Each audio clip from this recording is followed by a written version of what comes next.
From the moment they were born, you couldn't see Aida Sandoval without seeing her sister Erica. Conjoined twins, they have never known life apart. Tonight we take you inside the complicated and risky surgery to separate them. Have we anticipated all the potential risks? Are we prepared to deal with a bad outcome? These two little lives on the line.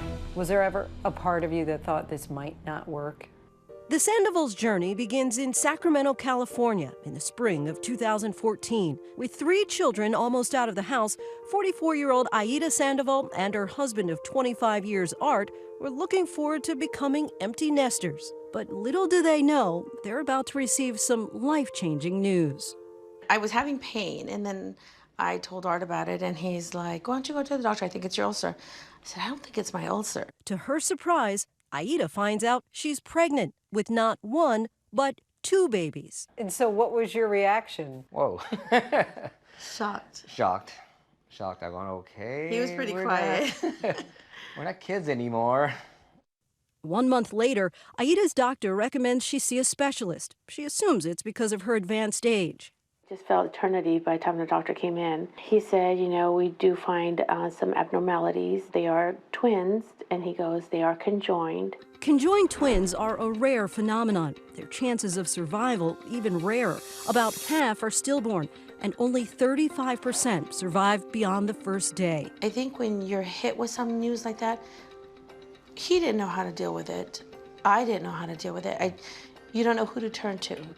So the Sandovals reach out to Dr. Gary Hartman at Stanford's Lucille Packard Children's Hospital. This is Erica's pelvis. An expert in the world of conjoined twins. But despite having 6 successful separation surgeries under his belt, he says every case presents its own challenges. And what did you say to them then? We were pretty blunt. What we told them was we didn't know that they could be separated. We weren't real optimistic about quality of life.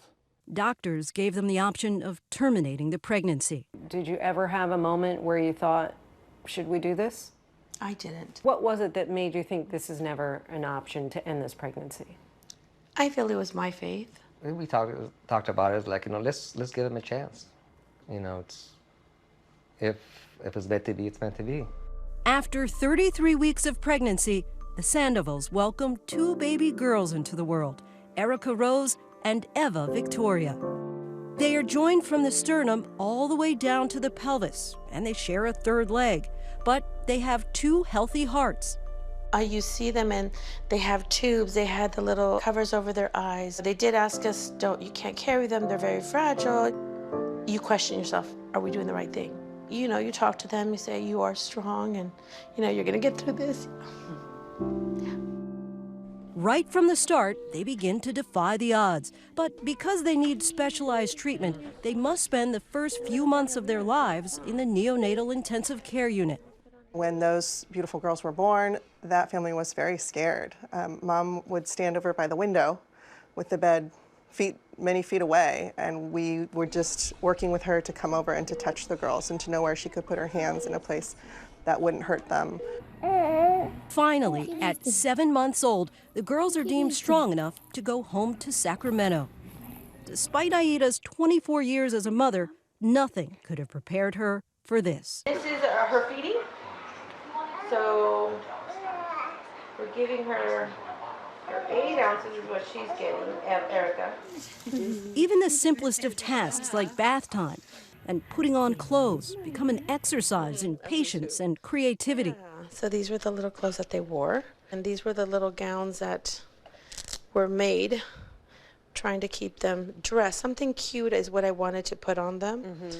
And so, Velcro is just a godsend in a case like this, right? Yay! Like other kids, they hit all their first milestones, but they do so together.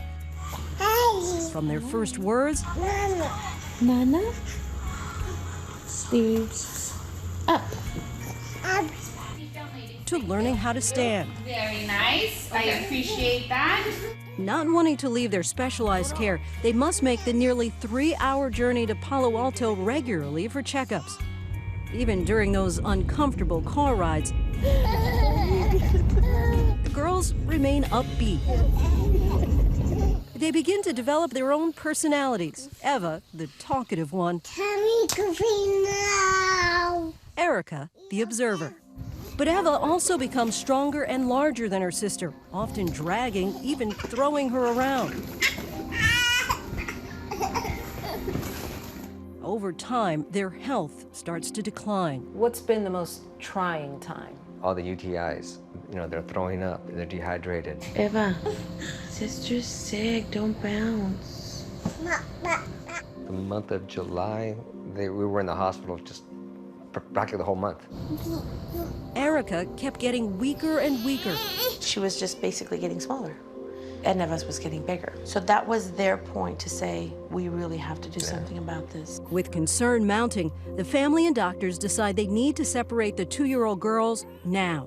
Were you able to explain to them at their age what was going to happen? I would always role play, and some magic's gonna happen, and Dr. Hartman is gonna be your magician. With only 250 separation surgeries successfully performed in the world, doctors tell the Sandovals there's a 30% chance one of the twins could die. Was there ever a part of you that thought this might not work? A very, very small part, but knowing the girls, how much what they've gone through, they're fighters. You gonna help me get you up? It's finally the morning of the surgery. 3. The twins are their usual bubbly selves. I'm ready to go. 2 hours later, when they arrive at the hospital, reality sets in for the Sandovals. They place their faith in God and their babies in the hands of this team of specialists. The nearly 50-person medical team begins with a prayer for guidance. Would you work together? A prayer for strength. In a nearby room, the Sandovals and dozens of family members join in. Our Father, who art in heaven, hallowed be thy name. I felt a calmness come over me, that it was gonna be okay no matter what, what the outcome was. After 4 hours of careful prep, it's now time to begin the separation. They made their first decision. The surgeon's plan is to separate the organs of the chest first, then move down to the abdomen and finish with the pelvis. They're hoping that the twins' shared leg can be given to Erica. As the hours pass, the doctors encounter a few surprises. Erica's small intestine joined Eva's small intestine just before the large intestine. And is that a problem? Actually, you can be fine with just small intestine. Having overcome that challenge, they continue the delicate dance of dividing the girls' organs. They were able to split the bladder, so they each have a bladder. Every step, a daunting task. One false move could spell disaster. The big challenge is then closing that wound. That's the real risky part. When we come back, Aida and Art are given difficult news. It's just like a punch in the gut. The long hours of waiting, and that moment that brought everyone to tears. Hi everyone, George Stephanopoulos here. Thanks for checking out the ABC News YouTube channel. If you'd like to get more videos, show highlights, and watch live event coverage, click on the right over here to subscribe to our channel, and don't forget to download the ABC News app for breaking news alerts. Thanks for watching.